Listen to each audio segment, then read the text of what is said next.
Hello and welcome back to another episode of the Red Tinted Glasses podcast. We are here live on the YouTube channel, and yes, for those listening on audio, we'll be with you very shortly to catch up.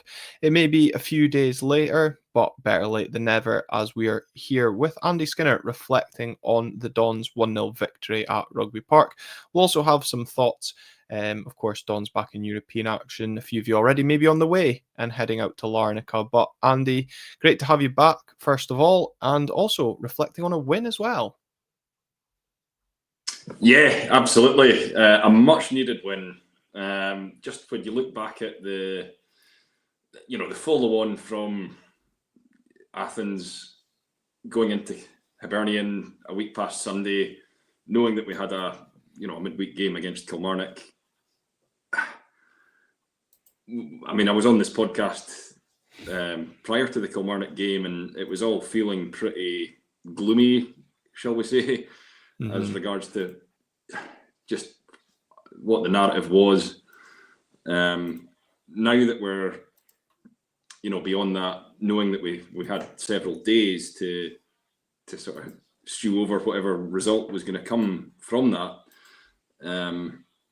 it's brilliant to just sign off with a victory, just to carry us forward into a busy period that's now coming up. Exactly, a busy period, and obviously a period where we've had a little bit of grace or rest before the game coming up on Thursday night as well. And I think, had we maybe jumped on together and had a recording on Thursday, Friday of last week, this maybe would have had a bit of a more negative tone. And I think you're right, in term, not maybe negative is a bit of a strong word, but we've had that chance to stew over the result, because the performance 100% wasn't maybe where we wanted it to be. But ultimately, it's 3 points, and it was a case of, as Fraser Wallace likes calling it, winning ugly, and probably a side of this Dons team we've not really seen this season, if at all much, maybe under Jimmy Tulin. I think that the performance wasn't what we wanted it to be, but I think it was what it needed to be. That's a good assessment. All the characteristics and the qualities that we feel as if the team has been lacking. I know we saw it similarly. I mean, I wasn't down at St Mirren in the game prior to Athens, but similar characteristics whereby you just have to find a way to win on the road. It was interesting when it came to Jimmy Tulin's team selection, which I'm sure we'll come to. But again, a point that I've made quite regularly on this podcast is, the number of substitutions that he tends to make as the game goes on. He only made one, down at Rugby Park. Yeah. And that to me was a sense of him just acknowledging how the game was going and what was needed in that period. Whether it was what he wanted to see from his team on the night, probably not, but it was just what was required. And that, again, to me, demonstrates a level of just adaptability on his part. And maybe also a bit of trust in those that he left out there, if you want to call it that, by the fact he didn't make a raft of changes that we're so used to seeing, that or too scared to change it and swing, ruin the momentum that the defence had in terms of keeping Killy out. We'll maybe come on to that a little bit more. But yeah, you're right. In terms of the team news, I suppose the biggest surprise was Dylan Lobban getting minutes and a start, the Dons debut for the 16-year-old. He's come a long way from featuring in the season ticket video with Adam Rooney, and of course being a mascot in the League Cup final in 2014. Great to see another product of the Youth Academy coming through as well, in a time where certainly recently they've had a lot of bad press. I think it's fair to say that we've not seen the graduates coming through, but seeing Dylan make his debut and really excel, I think it's fair to say, in that team was one of the certainly highlights from that victory as well. Very much so. I mean, the podcast that I was on that we speak of, it was with Phil about a week ago, prior to the Kilmarnock game, and we did speak about the need at that point just to change things up, and there was conversation about do we blood in some youngsters here that have a fearless nature. I'll be honest, I didn't expect any of that to happen. It was nice ideas that we generated between the three of us, but I did not in any way think that it would materialise in that fashion. So I was delighted to see Lobban given his chance, and it's a wonderful story. When you look at the coverage that's been generated off the back of the Rooney video, and just what it means to him and his family. The way that he was able to just adapt to what was, again, I go back to what was required on the night against a Kilmarnock team that were throwing a lot of pressure at us, particularly in the second half. The way that he stood up to that reassures me a little bit in regards to maybe our manager knowing exactly when is the right time to throw young players in. He's not doing it for the sake of it. He's doing it because he's got a sense of when they're ready for an occasion like that. We've seen similarly with Jack Milne. And I think Dylan showed a lot of good qualities in that sense to back up that point that you made there about, trusting the manager's judgment about when, because you're right, we did discuss, is this the right time? Is it not? Is it the right game? Is it not? And what I really enjoyed about his performance, it was a very mature performance. I remember at one point in the second half, he makes an excellent challenge. Picks up a booking, but it's one of those challenges you want to see when you're in a game like that in the second half. Take that yellow card for the team. I know Callum often says on here, if we lose games or we're not great, he doesn't want to see a team as soft as shite, to quote him. He wants to see us have a bit about ourselves. And I think from the resulting free kick, he tried to see the ball out, and Kilmarnock were a bit wise to that and managed to push the ball off of him and we conceded the corner, but the part of that passage was the commentator saying, "Oh, maybe nerves are now playing a part." But I don't even think that was nerves. It was maybe a little bit of naivety and inexperience. But on the whole, I thought his performance was extremely mature and level-headed, and certainly playing beyond his years. And potentially going back to what Neil Simpson said to me at a dinner once, is this is why players benefit from your Highland Leagues, your Coves. It's going out and playing real Manny's football, not just playing against kids week in, week out. Very much so. The point you make about the booking that he picked up is something that has been levelled at the Aberdeen team throughout the season, and in my judgment of it, and a lot of people that I've spoken to, in that we don't pick up very many yellow cards. Certainly a lot of the games at Pittodrie, the yellow cards we're picking up have been for petty blocking the ball when a opposition player's taking a free kick kind of stuff. Other than Shinnie, there has not been an element of, really, putting your stamp down on the game. Yeah. And I think Shinnie actually was a very, very pivotal driving force for us at Kilmarnock. Probably one of the main reasons we were able to pull it off, if I'm being honest. Him being back in the side.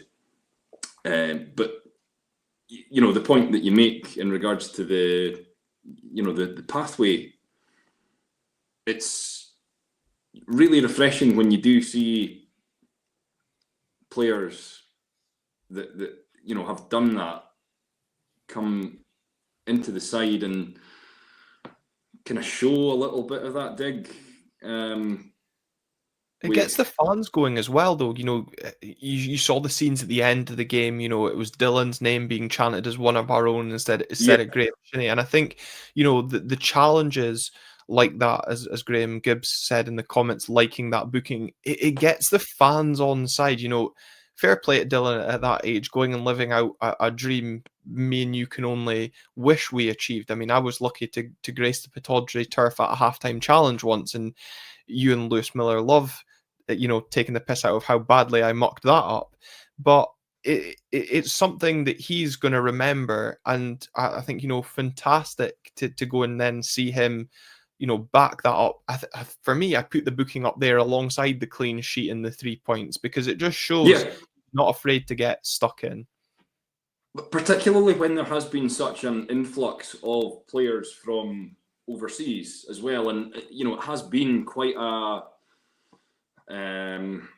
transition in the squad that we've seen over not just this transfer window just passed in the summer, but the last couple of seasons. Bearing in mind we've had very little by way of stability in terms of the management team until now. Mm-hmm. So you've had all sorts of different versions of how to go about assembling our squad. It's very refreshing to see that a pathway exists, and obviously a lot is spoken about in regards to the the pathway system that we've got. It's changed recently with the cooperation agreement that we've got. Yeah. In regards to Kelty and Elgin, we've obviously got a couple of players up here at Caldy Thistle as well. Mm-hmm. You obviously don't see immediate fruits of that because the players are out learning their trade. But the last Inverness game that I was at, I certainly saw a very impressive performance from Joseph Teasdale, which again just reassures me that there's a pathway in place there. Whether there's a time and a place for some of these young players, it's difficult to know exactly when that right time is, but if they're called upon, then it's about them just being ready for it. And from what I saw last Wednesday, Dylan Lobban was absolutely, just on point for what was required in that environment. Yeah, exactly. And we could sit till the cows come home and speak about Dylan and the pathway, I'm sure. And I think you're right to mention Cali, because, certainly for me, Alfie Stewart seems to be doing well. And probably actually Finlay Marshall deserves a shout out for his performances at Arbroath. Yeah. It seems every weekend Finlay's picking up man of the match for his performances. I think for both him and Alfie, they're probably just a bit unlucky, if you want to call it that we're so blessed in midfield with the number of players. I know there'll be a few of you that question the quality of that midfield and certain individuals' performances. But yeah, I think, what Dylan showed in terms of his readiness, as you point out, will motivate, as David McLennan said in the comment that was on screen, maybe about some of the youngsters to stick around that little bit longer, but also motivate the likes of Alfie, Finlay, Alfie times two, really, the both Alfies at Inverness, that opportunity is there if first team football at Aberdeen arises. And just whilst we're speaking about team news and players' performances, I think in particular Alexander Jensen deserves a little bit of credit where credit's due. He's a player that's come under a lot of criticism, certainly on this podcast and from large sections of the support for his performances throughout the season. But I thought Wednesday was certainly up there with his best performance. I remember saying to Keith, actually, I'm not sure what his position is. He seemed to be popping up all over the place. He did, certainly for the first time this season, get a nosebleed on a couple of occasions. He could have scored if he had a bit more composure in that final third as well. So hopefully Wednesday night gives him the world of confidence as we look ahead to Larnaca as well. Oh, definitely. Maybe the shackles were off him to a certain extent because of just the role that he was playing. And he probably needs that. Just maybe an element of being able to go and express himself, because, he was signed, it's a phrase that's been mentioned copious amounts of times, project player, probably, in regards to, his background. And where he's ultimately going to go in terms of the job that he's been asked to do for us more often than not. unconvinced as to whether he is the right fit for, that right back role a lot of the time. But what I do quite like is the idea that, he's in on a long-term contract as a player that can be developed. He's not the finished article by any means. I think we can all see that. Yep. A long way to go, but he does possess a lot of technical attributes that could be quite exciting maybe a couple of years down the line. So and I think I like the idea of sticking with him in that regard, rather than just, casting him aside and saying this isn't doing what we need in the here and the now.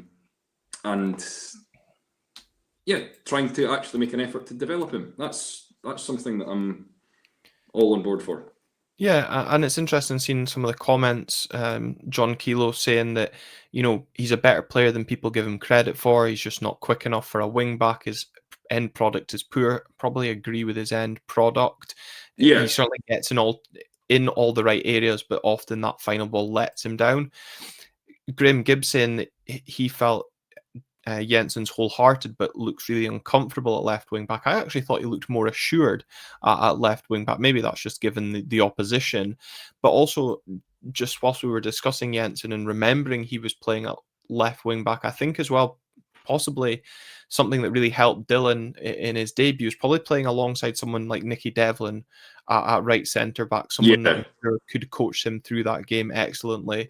I'm sure had it been, with the greatest respect to Alexander Jensen at right centre back, it might have been a little bit of a different story. So I'm sure that helped. But on the defence as a whole, it's quite remarkable that we still maintain the fourth best defensive record in this league, but sit so lowly in the table. Well, boosted up to 9th after Kilmarnock's heavy defeat at the weekend at Falkirk. But again, maybe positives to take from that victory. That again, the manner with I feel like backs to the wall a little bit at times in that second half, but how resolute we were, clean sheets in that instance become so vital. And you just need to look as well at Mats Knuster's double block as we approached injury time, how pivotal that proved to be. It is remarkable. I mean, I'm really surprised by that statistic, just based on what we've seen. There's also been a lot of upheaval in the back line as well. It's easy to forget about the fact that, Knuster was out injured for a couple of games. Malloy's been out for a period. Gyamfi. Gyamfi. Tobers came back for one game, I think, or 2 games. But, it's not been a settled back line. Jack Milne obviously made a couple of mistakes in the FCSP game. So it's not been a settled backline as such. We've changed system, but we have. I've never really sensed that defence is a worry. I go back to the point that I made at the very start of the season, that the attacking side of it is the bit that takes the longest to generate in regards to just that potency that you require as a front foot team, which we are in most games. We're showing that respect because of the talent that exists within our squad, and we haven't done enough to merit a lot of that respect, and we've not had the answers to break opposition teams down. Defensive side of it doesn't concern me that much, if I'm being honest. And it's great to see that 2 youngsters that have come into the team have been able to seamlessly slot into that defensive shape. And in terms of that, I think you're right. The seamless transition for youngsters, and also in terms of how the players have handled the change, I do, like you, find that statistic staggering, because it feels like we're conceding soft goals during those games. But I also felt at times on Wednesday night at Rugby Park, we felt vulnerable and I almost anticipated us conceding every time the ball was getting flung into the box, especially from set pieces.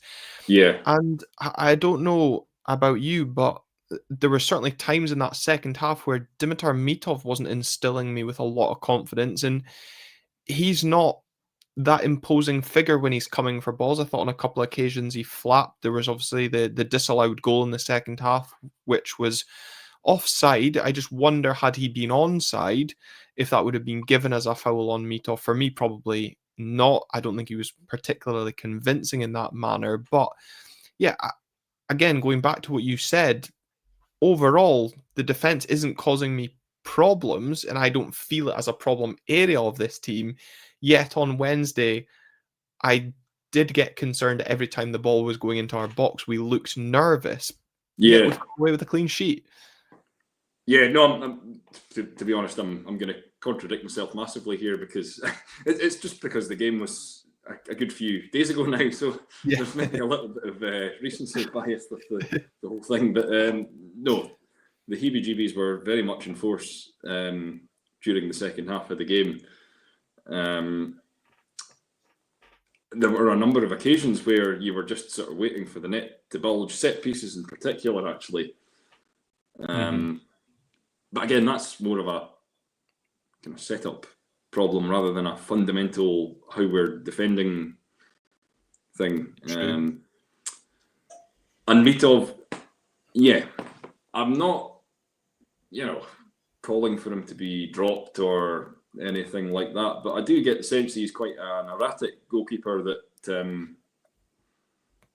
will come up in the big moments and all the rest of it. But concentration at times potentially could be an issue. Do you think he's fully fit? Well, when was his last injury? It would have been last. No, the only reason I say that is because I remember him going down against Kilmarnock. I'm not saying he was feigning injury, but it then also, I remember the home game against Hibs. I'm pretty sure he went down needing treatment. It feels more regularly just now he's going down for treatment during games than I would expect for a goalkeeper. So I just wonder if 100%. We obviously saw that at Tynecastle last season. He played on, but it didn't do him any favours. And we went through a spell of flitting between Mitov and Duhan, for the remainder of the campaign. Maybe there's an element of that. No, I do still back Mitov to make big saves. I mean, he drew criticism for the second goal that Hibs scored a week past Sunday. Yeah, I can see why on the replay. But it's maybe forgotten about that he actually made a save in a similar situation a good few minutes prior to that, which he probably wasn't expected to make. I do feel quite comfortable with him in a one-on-one situation. Yeah, it's more just maybe the organisational sense of it that I wouldn't say it's a major concern, but no, I think you're right. It's not major. You compare it to someone like a Joe Lewis that would have had that just on point and organised. I'm not sure he's that sort of goalie. No, and I think erratic is definitely a word you could associate, certainly in glimpses that we've seen. If we move a little bit further forward from Wednesday in terms of the team setup and personnel, the midfield saw a change. Dante Polvara getting a rare start for the Dons. Rumours coming out after the game that potentially Hibs are going to be looking to revive their interest in the American midfielder. Did you see enough from Dante to maybe justify a start again on Thursday, or certainly looking even further ahead against Motherwell on Sunday? And, I think it was, I Can't Be Bothered in the comments suggested, do you think he would be a loss if he did go to another Premiership side? In terms of justifying his selection, absolutely.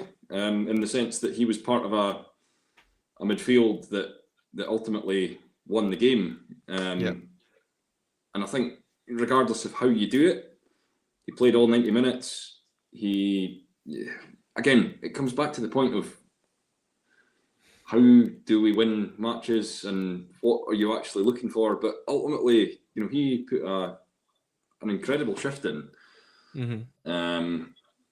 Whether it was flashy or not, or easy on the eye, doesn't really matter because we really needed a result down in Ayrshire last week, and he more than played his part in that. We've seen him used as an impact sub quite often, and probably in the wrong role a lot of the time. Mm-hmm.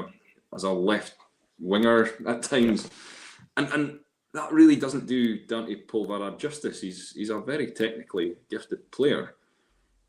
He was one that did actually calm me down a lot in the second half as I was watching that game at Rugby Park. Just his sharpness of thought sometimes, just to help carry the ball further up the field after we'd maybe cleared it from a Kilmarnock attack. So with that in mind, I would be gutted if Dante moved on to Hibs. Would I blame him? Not necessarily. I wouldn't blame him if he was going in search of more minutes. Yeah. Certainly would blame him if he's following Jamie McGrath in terms of... To you would be like, do we have a defined role for Dante Polvara at this point in time?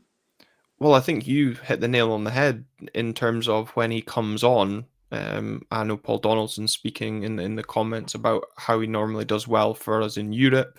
I think even in that European game against Stowe, he comes on he comes on at left wing. Yeah, I do think we get the best out of him in that centre midfield, maybe further forward role. But I think we don't. Short answer really is no. I don't think we do have a defined role or a defined position for him. Certainly one to justify him starting week in, week out. But equally, players have to go out and put in a performance to claim that jersey.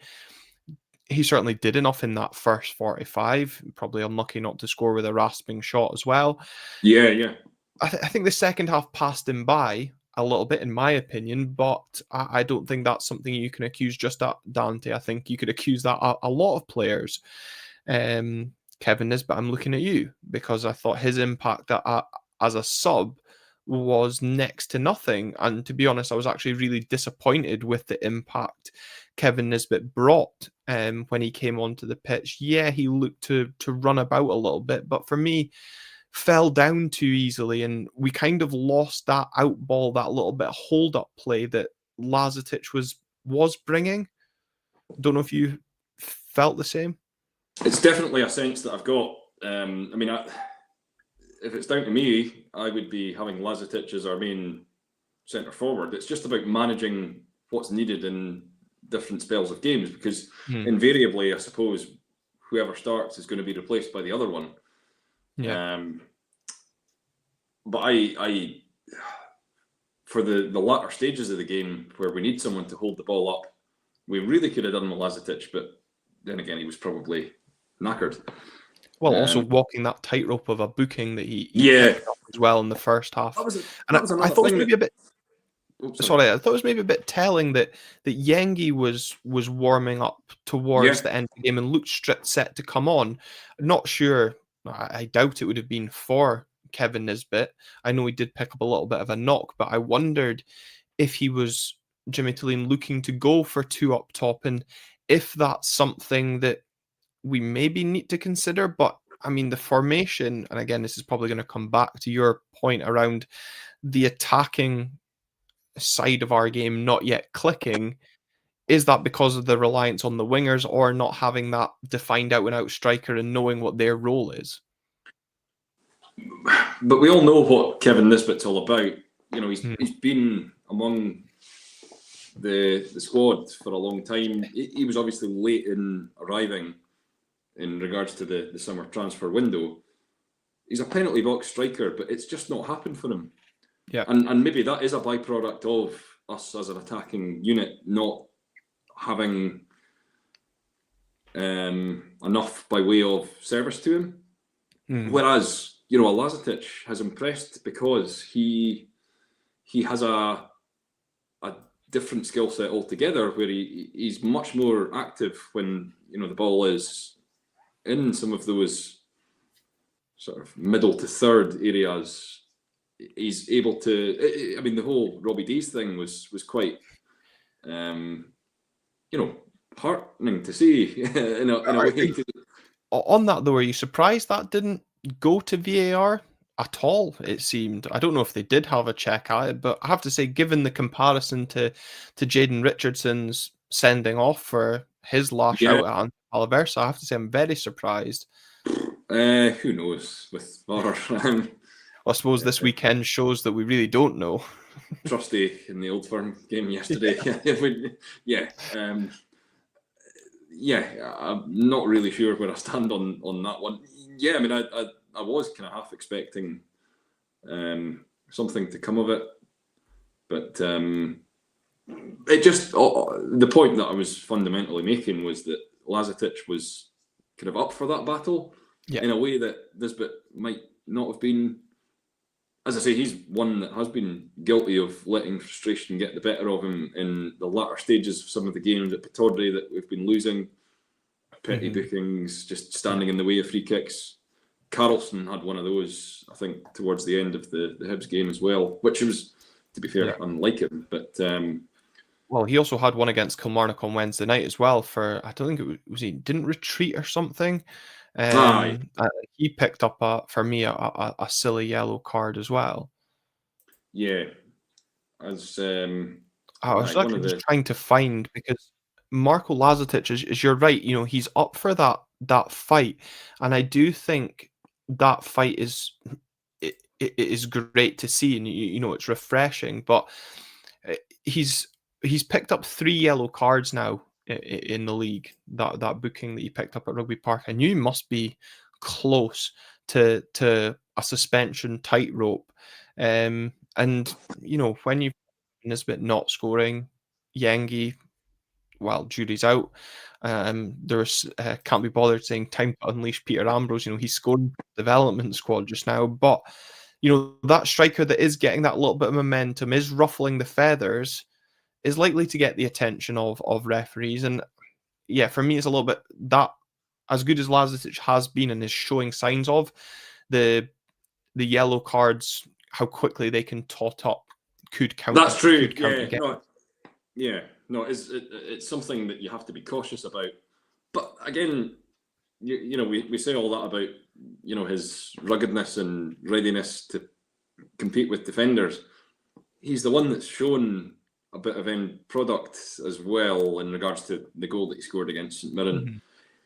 He obviously scored in the dying embers of the game against Hibs, having missed a chance that was probably easier than that, and then we all remember the Motherwell one as well. So maybe the jury is, to an extent, still out on Lazatic, but just in terms of what was needed in a game like that down at Kilmarnock and the way the game was going, he just seemed equipped for what the task was. He more than did his part. That's the point. He was equipped for it because the way he linked up with Carlson, and then Stuart Armstrong as well, I thought there was signs there of it clicking. I know Callum messaged our group chat to say he was getting a bit frustrated at Carlson at times in that first half, wanting to do one too many step overs or cutting it back when the easy ball was on. I'm not sure who it was actually that could have played in Lazatic.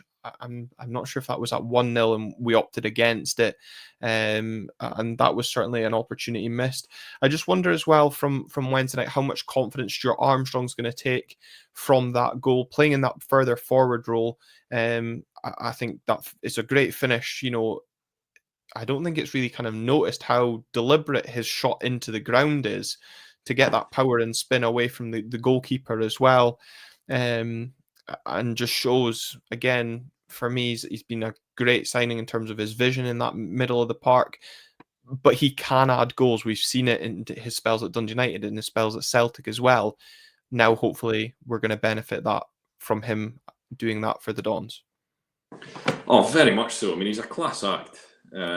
Not just the finish, but the timing of the run as well. Knowing just how that move without his run, that move would have just broken down, and it would have been an offside situation where nothing would have come of it. Yeah. So having him in that effective area of the park is great. Obviously, he had. I'm delighted for him because he probably had his poorest game for us in a deeper role just a few days prior against Hibs.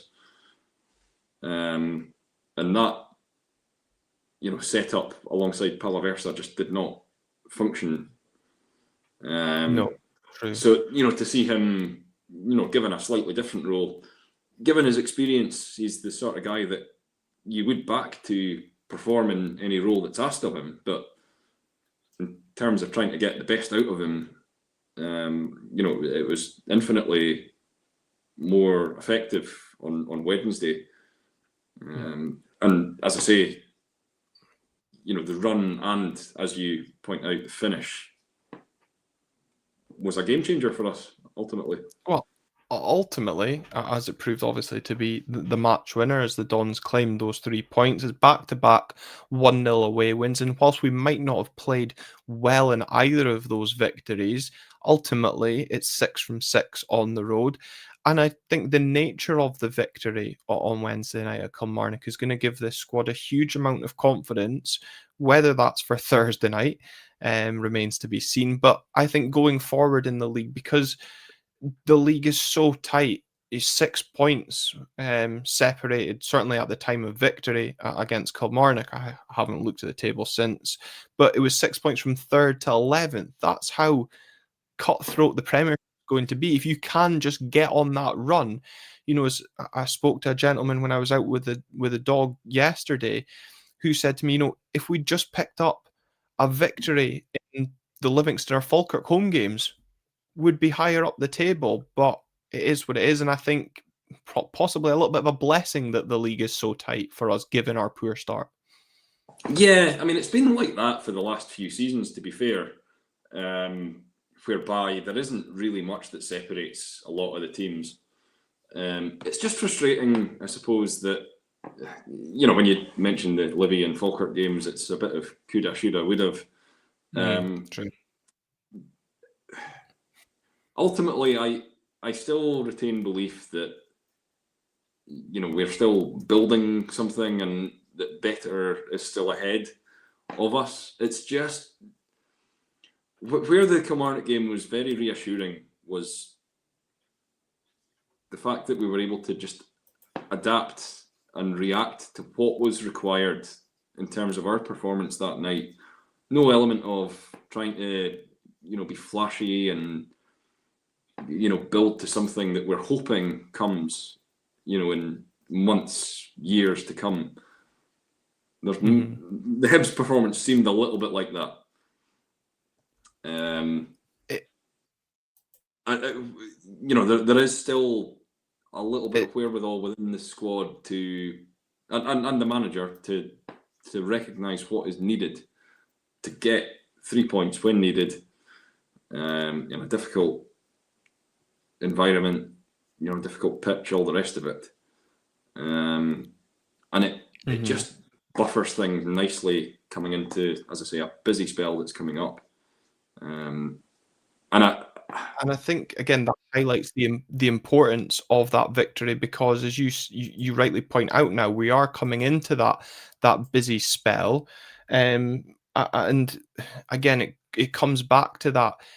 Would we have wanted a better performance? But ultimately, 3 points, it doesn't matter how well you play, people are going to look back and say the results, as you kind of alluded to there.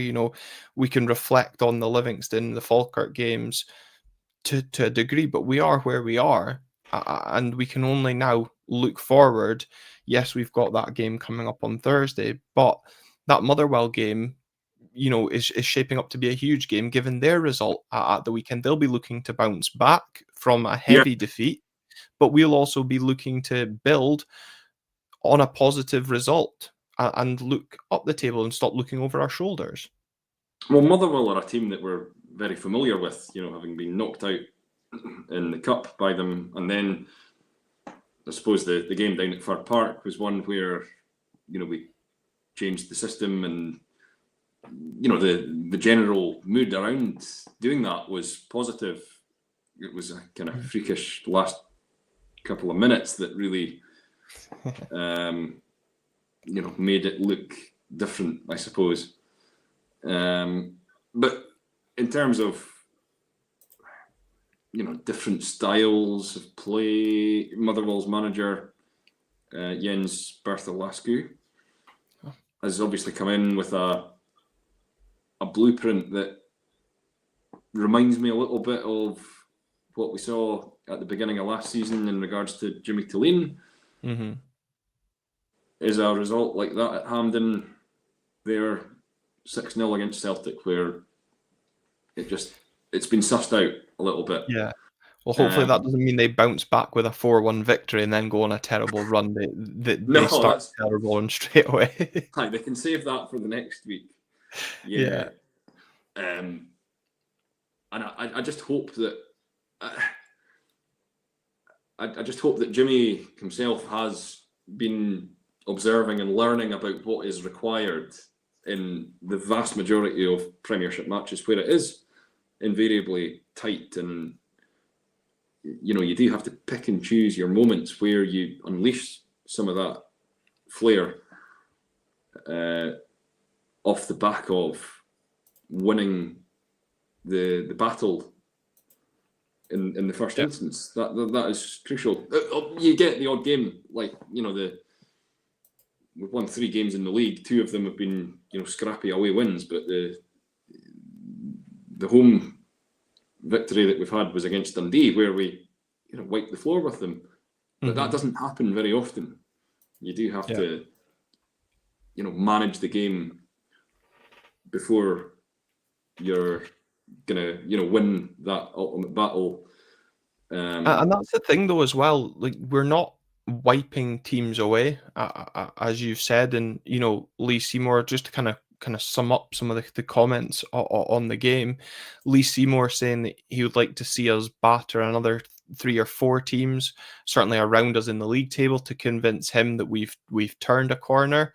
On that kind of goal scoring point, Graham saying that we're actually the lowest goal scorers in the league with 7 goals, albeit I noticed John's response to him saying that those 7 goals have actually come in our last 4 games. And if you, again, looking at the form table, outside of Hearts, we are the form team in the Premiership. And again, it's a bit of a mystery with the way that the league table has been working this season. And again, as we're discussing around the points and performances, Kirsteen McKechnie saying that, right now we need the points. It's not maybe all about performance. Whereas both Graham and John saying, a 90-minute performance would be good. And John Keogh summing up saying that certainly Wednesday's victory at Kilmarnock was very much a Jimmy Tillin performance. 1 half good, 1 half not so good. But if you would like to enjoy a Jimmy Tillin performance from the hospitality, I'll draw your attention to the competition on screen now that Lifestars are running. It's a raffle in association with ourselves, and thank you to one of the members here on the YouTube channel who kindly donated those hospitality tickets. We released the raffle over on the social media platforms of both Lifestars and ourselves in the week, and so far we've raised a fantastic £400. If you're watching on YouTube, you can scan the QR code. You can also find the link to the raffle on the descriptions here on YouTube and audio platform of choice. This will be running until after the Larnaca game. We'll close it at full time of the Larnaca game, and those 2 Legends Lounge hospitality tickets are available to be used at any home game, cup or league this season. As I said, ideal Christmas or birthday present potentially coming up, and again, a big thanks to the donor for that. Sticking on the themes of stuff coming up around Christmas, a wee promotion for Ryan Crombie. The book he's releasing, Red Redemption, How Aberdeen Ended a 35-Year Wait for Scottish Cup Glory. Ryan's written a book on the success of the Scottish Cup with insights from Graham Shinney, talking to former players as well, fans alike, on what that day meant to them. Again, link in the description for the pre-order. And if you pre-order ahead of the release in 2 weeks' time, you can save 25% on the purchase of that as well. Really excited to have a read of that. And I'm sure many a dandy will be waking up on Christmas Day to that book and reminiscing for all that success on the 24th of May. Absolutely. And as it's November as well, just a final mention for the Masters football coming up at Tekka. If you've not got your tickets and want to see the Dons reclaim their trophy, see the link in the description below for 10% off at the checkout. Thank you very much to the team at Tekka for linking up with us to provide those that are maybe wanting a wee saving on their trip to see the Dons, hopefully pick up some silverware a week on Friday. But Thursday night calls the Dons back in European action, Skinner, as we head to Cyprus. Is this game about restoring some pride after the humbling in Athens? Yes, and kind of just getting back on track as regards to Europe goes. It's going to be difficult, I sense. Having been in Athens and, you know, being on the end of 6, going on however many you want to call it, and being locked in for 45 minutes after the game, 6 a.m. flight the next morning, all the rest of it. One of the, least things that I was worried about was what AEK Larnaca were getting up to, but it turned out they were defeating Crystal Palace in London that night, which gives a pretty sure measure of the fact that, we're going to be up against a pretty good team. We are, and they obviously have beaten AZ at home in the competition. 5 goals scored, none conceded. Yeah. They won the Cypriot Super Cup. I think the same night actually as we were beating Kilmarnock. They beat Paphos on penalties. They came from behind at the weekend to beat Apollon Limassol, of course, former conquerors of the Dons in Europe, 2-1. They're actually on quite an impressive run of form, but this will be their 6th game in 19 days. And I am chatting to a Larnaca fan in a couple of hours. That episode will be out tomorrow evening for those on both platforms, actually, audio and video. Given the time of recording and what I'll need to do to turn that around, it'll be a little bit later. But I just wonder, given, as I've said, their 6th game in 19 days, we've had the weekend off after a little bit of a hectic period. Will that break do us favours, do you think? It should do. We probably have needed it to a certain extent, just with the way that it's been recently, knowing that there's a busy period coming up as well. And I suppose we just have to try and draw upon, a lot of the qualities that saw us through against Kilmarnock to, try and obtain a result in Cyprus. Again, backs against the wall type victory, because that's probably what's going to be needed on Thursday night. Or Thursday evening, I should say. Of course, that game kicking off at 5:45. That's right, yeah. But I mean, that's what's going to be required. Athens was a bit sobering and a little bit of a reality check, perhaps, because clearly, we had drawn a lot of plaudits for the way that we performed against Shakhtar Donetsk, a team that we were unfancied against. And, although it was frustrating to not have any point even to come away with from such a good performance off the back of that, it certainly, if there was a way to lose a game, then that was it. It wasn't what we saw in Greece just about a fortnight ago. So I think, though, like on your point there, a sobering trip for Jimmy to lean and the players. Certainly not for you and the fans. Certainly from the stories that Keith was telling me. But do you think, he said full time he needs to learn, we need to learn. It'll be interesting to see what he's learned. I think for me, that I was just writing down in the scribbles there when you were talking there, is if it has been as sobering as he mentioned, does he change formation, make us a bit more resolute and not so open on Thursday? Well, you have to treat him by his word when he says that after the game.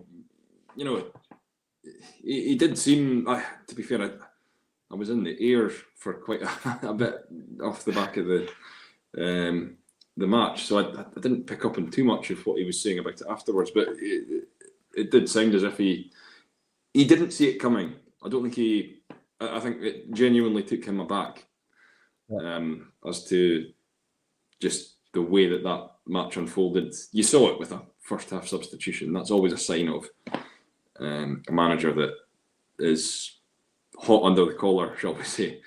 And perhaps that carried into the Hibs game a little bit, just with the nature of how much of a beating we took in Greece. Yeah. Again, we've buffered that by defeating Kilmarnock.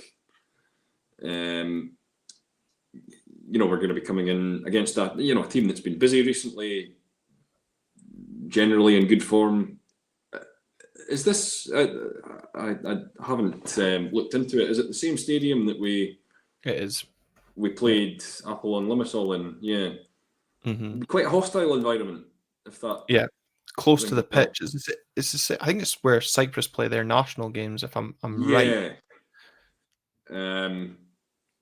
Yeah. No, I think from what I've gleaned, it wasn't a particularly enjoyable experience for the management team of Derek McInnes and Tony Docherty on that occasion. So that's a different thing that we'll have to deal with.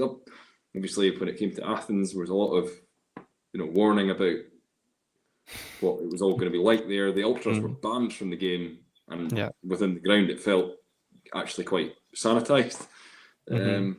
But and of course, as well, from the Don's perspective as well, Larnaca playing hardball over the allocation of tickets. That away end holds double the amount, and originally, obviously, they're only entitled to give us 400, and we're very much stuck in their ways. I think, as you alluded to, with the game being played at that stadium that we played last time we were out in Cyprus, there was that trouble at the end of the game.